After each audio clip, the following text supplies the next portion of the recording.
بسم الله الرحمن الرحيم. مقادير الباتيه بالجبنه. المقادير عباره عن كيلو دقيق. كيلو دقيق يعني 6 اكواب، 6 كوبايات. ممكن تعملي نص كميه 3 كوبايات لو حبيتي.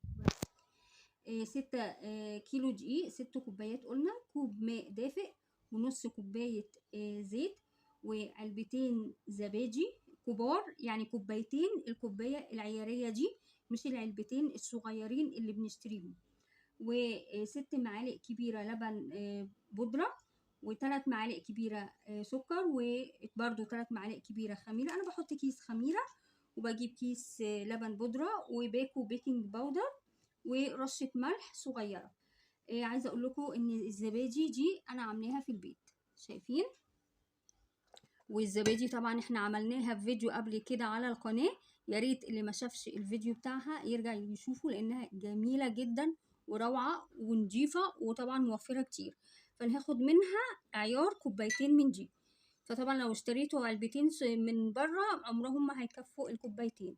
فانا جبت علبة زبادي صغيرة من بره، وعملتها بالطريقة اللي قلت لكم عليها في الفيديو، يا ريت تشوفوها. طيب احنا هنحط كل المقادير على بعضها. هنحط كده، هنقول بسم الله الرحمن الرحيم. عايزه اقول لكم الاول ان الدقيق ده انا نخلاه. عايزه اقول لكم كمان ان النخل مفيد جدا، بيدخل الهواء في الدقيق، بيخلي الدقيق حلو. وبصوا بيعمل ايه في الاخر، اي بواقي او اي حاجه بتلاقوها في المصفى. فيا ريت كلنا نهتم بموضوع النخل. هنبدا بقى نحط المقادير كلها على بعضها ونعجنها، واوريكم في الاخر شكل العجينه عامل ازاي. عايزه اوريكم بس شكل الزبادي، شايفين؟ بسم الله ما شاء الله. هامله منها الكوبايتين دول، وهحطهم على الدقيق وهعجن، واوريكم العجينه في الاخر شكلها ايه. دلوقتي انا حطيت كل المقادير على بعضها اهي، الزبادي والزيت وكل حاجه احنا قلنا عليها، وكوبايه الميه الدافيه اهي. وطبعا زي ما اتعلمنا مع بعض ان ايه، لازم يكون جنبنا ميه دافيه احتياطي، عشان لو العجينه احتاجت ميه نبقى احنا ايه، جاهزين. هفضل بقى اعجن العجينه الجميله دي لحد ما تبقى عجينه طريه، وهوريكم شكلها عامل ازاي. عايزه اقول لكم مش اقل من 10 دقايق.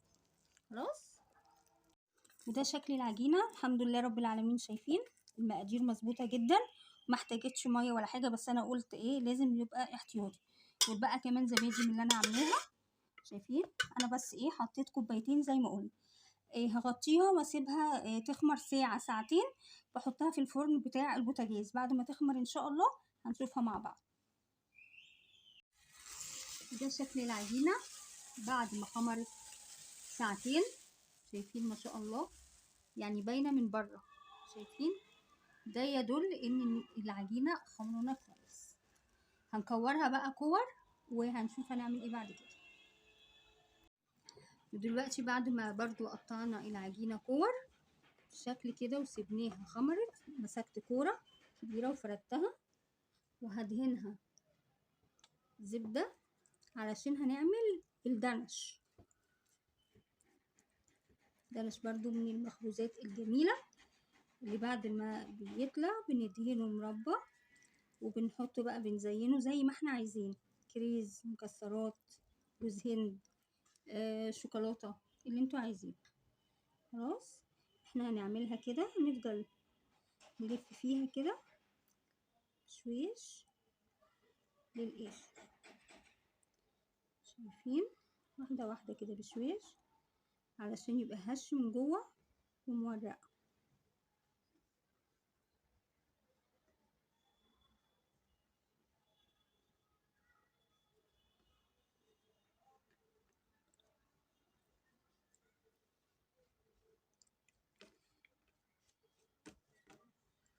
بالشكل ده كده نقفلها بقى كويس، وهنلفها كأنها دايرة.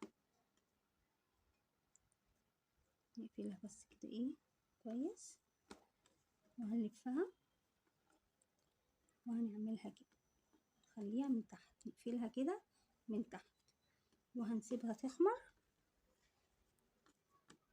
وبعد كده هنزوقها لما تستوي. ده هيبقى ان شاء الله الدنش. النهائي للدنش بتاعنا. شايفين شكله جميل ازاي؟ عايزه اقول لكم ان الكريز والشوكولاته دي، الحاجات دي مش غاليه خالص، يعني باسعار كده رمزيه، زي ما بالكميه اللي انت عايزاها بتقولي من عند محلات المستلزمات الحلواني او من عند العطار عادي. تقولي له عايزه كريز احمر او شوكولاته سودا او شوكولاته ملونه بالسعر اللي انت عايزاه، يعني ممكن ب5 جنيه وتجيبي اللي انت عايزاه. خلاص شايفين شكله؟ طبعا لما بيطلع اي مخبوزات، عشان نكون عارفين، احنا طبعا عارفين كل ده، ان اول ما بتطلع بتبقى ناشفه، بس لازم نغطيها، فلما بتتغطى بتطرى، لكن لو طلعتيها وكلتيها على طول هتبقى ناشفه. فعشان تلاقي الطراوه دي لازم اقول لكم الصراحه ان هي لازم تتغطى. خلاص يبقى ما ننساش اول ما نطلع الحاجه من الفرن نغطيها. شايفين؟ ونشوف ايه العجينه من جوه. شايفين طري ازاي؟ زي ما قلنا علشان غطيناه. عايزه اوريكم العجينه. شايفين العجينه هشه وجميله ازاي؟ اول ما طلع انا بتدهنيه مربى، وبتحطي عليه الشوكولاتات والحاجات دي، لازم مربى عشان الحاجه دي تلزق. عايزه اقول لكم طعمه حكايه بجد، حاجه في البيت انت اللي عاملاها لولادك هيفرحوا بيها جدا، وحاجه كمان نضيفه واقتصاديه. طبعا انتوا عارفين الحاجات دي بتبقى غاليه ازاي. روعه بجد، تحفه. عايزه اقول لكم لو الفيديو عجبكم والدنش الجميل السهل ده عجبكم، ما تنسوش تعملوا لي لايك، واللي لسه ما اشتركش في القناه يشترك ويضغط على الجرس علشان اي فيديو اول ما انزله ان شاء الله يوصل لكم على طول. ما تنسونيش في دعوه حلوه، ويا ريت تقولوا لي تعليقاتكم وارائكم. والسلام عليكم ورحمه الله وبركاته.